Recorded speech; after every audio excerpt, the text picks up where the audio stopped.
पावसाळा सुरू होत आहे, अशी अळूच्या पानांची पातळ भाजी अवश्य खाल्ली पाहिजे आणि ही भाजी पावसाळ्यातच येते. तर चला तर आपण मी शर्वरी आपल्या ह्या नवीन चॅनलमध्ये म्हणजेच यूट्यूबच्या चॅनलमध्ये आपले स्वागत करत आहे. चला तर अळूच्या पानांची पातळ भाजी ही पारंपरिक पद्धतीत कशी केली जाते ते आपण पाहणार आहोत. इथे मी कोवळी हिरवीगार अशी पाने घेतलेली आहे. इथे 10 ते 15 ते 20 अशी पाने असतील आणि ह्याची पाने ही हिरवीगारच असतात. आता आपण जास्त वेळ न घालवता ही पाने म्हणजे हीच अळूच्या पानांची भाजी करण्यासाठी पाने ही कशी स्वच्छ करायची ते पाहणार आहोत. सुरुवातीस मी तेलाचा हात म्हणजे तेल थोडं लावून घेतलेलं आहे, कारण का ही भाजी साफ करताना आपल्या हाताला खाज सुटू नये त्यासाठी आपण तेलाचा हात लावून घेतलेला आहे. त्यानंतर ही पानं आपण कशी साफ करायची ते पाहणार आहोत. हे बघा, पाठच्या दिशेने मी थोडंसं कट दिलंय. त्यानंतर आपण हे बघा, हे देठ त्याच्यापासून बाजूला करून मग मी इथे सुरीने थोडं चीर दिले आणि हे बघा असं इथे गुळगुळीत त्याच्यावरती एक प्रकारची एक साल असते ती आपण हे बघा अशी ओढून घेतली तर ती साल ऑटोमॅटिकली अशी निघून जाते. हे बघा अशी ओढायची आहे म्हणजे आपले जे पानाचं जे देठ आहे म्हणजे व्यवस्थित प्रकारे स्वच्छ होईल. हे बघा व्हिडिओमध्ये दाखवल्याप्रमाणे आपण हे सगळे अशी साफ करून घ्यायची आहे.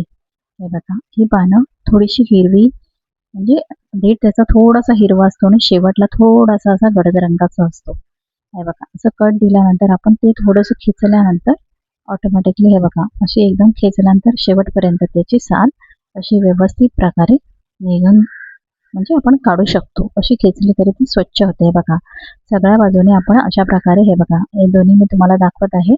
सगळ्या बाजूने व्यवस्थित असं साफ करून घेतलेलं आहे.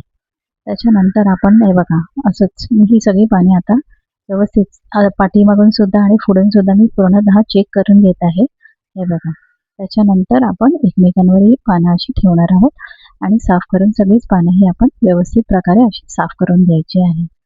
चला तर मग आपण त्याच्यानंतर आपण ती कशी चिरायची ते सुद्धा पाहणार आहोत.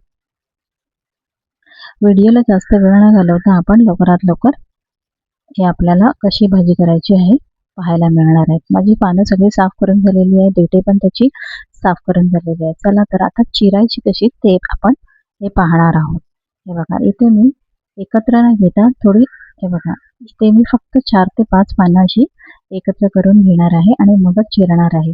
तुम्हाला जर विळीच्या साहाय्याने चिरता येत असेल तर तुम्ही चिरू शकता, पण मी इथे सुरीच्या साहाय्याने चिरून घेणार आहे. बघा असं गोल रोल त्याचा करून घ्यायचा आहे आणि आपण हे कटिंग जितकं बारीक होईल तितकं बारीक करून आपण हे बघा असं ठेवून व्यवस्थित प्रकारे आता सुरुवातीस मी थोडंसं जाडसरच कटिंग करत आहे. हे बघा त्यानंतर आपण त्याला परत एकदा फिरवून व्यवस्थित असं कटिंग करून घ्यायचं आहे.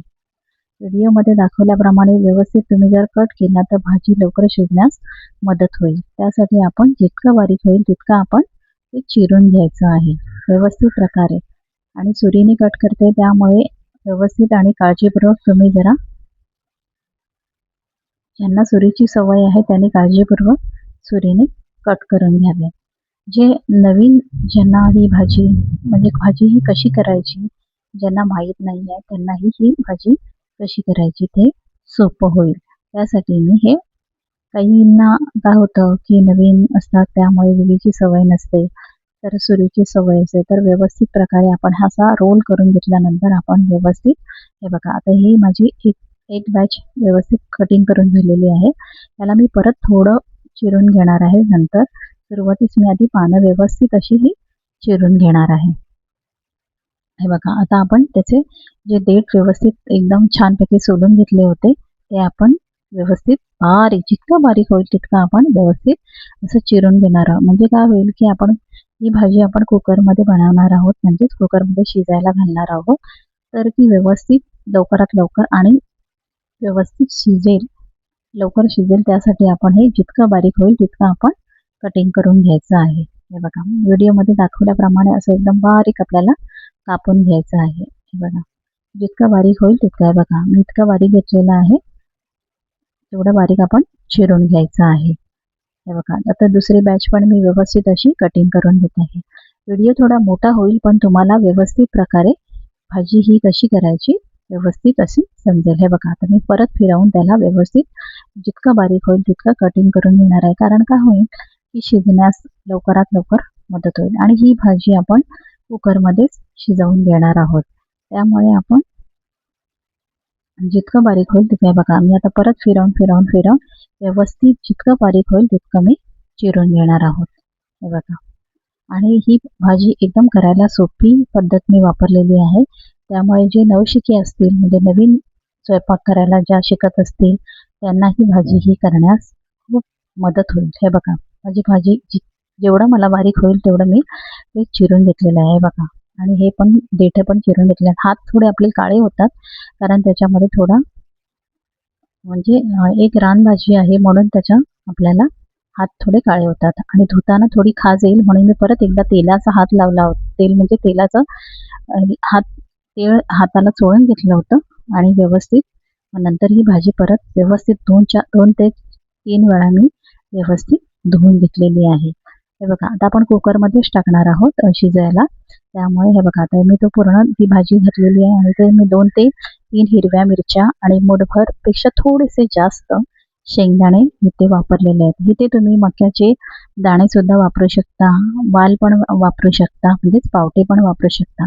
आणि इथे पाण्याचं प्रमाण जे आहे ना, ते आपण फक्त भाजी बुडेल इतकंच पाणी वापरायचं आहे. इथे मी बरोबर 2 ग्लास पाणी वापरलेलं आहे. व्यवस्थित असं बघून घ्यायचं की पाणी जास्त वर नाही पाहिजे. त्यासाठी जेवढी भाजी बुडेल तितकंच आपल्याला पाणी ठेवायचं आहे. झाकण लावून 3 ते 4 शिट्या मी काढून घेतलेल्या आहेत. भाजी शिजून झाल्यानंतर तिचा कलर थोडा काळपट दिसतो.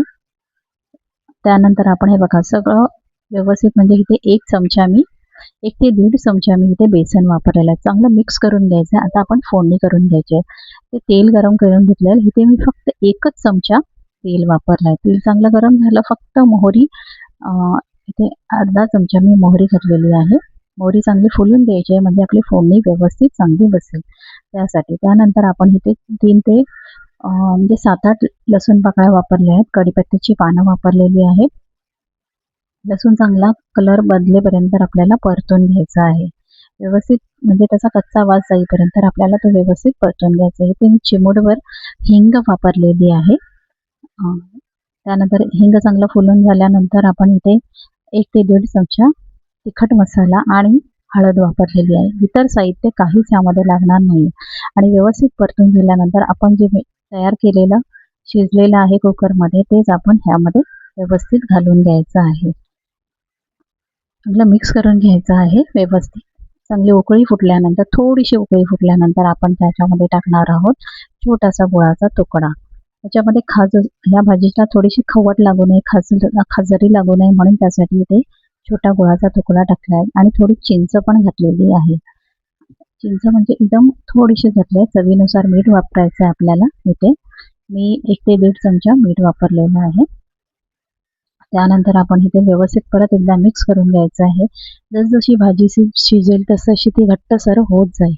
आणि इथे मी थोडंसं, मला चिंचेचं प्रमाण कमी वाटलं म्हणून इथे मी कोकमाचा रस वापरलेला आहे. हे बघा, व्यवस्थित अशी एकदम चांगली उकळी फुटून द्यायची आणि 5 ते 10 मिनिटं आपल्याला व्यवस्थित प्रकारे शिजवून द्यायचं. तुम्हाला ही रेसिपी कशी वाटली कमेंटमध्ये जरूर सांगा. Bye bye, take care.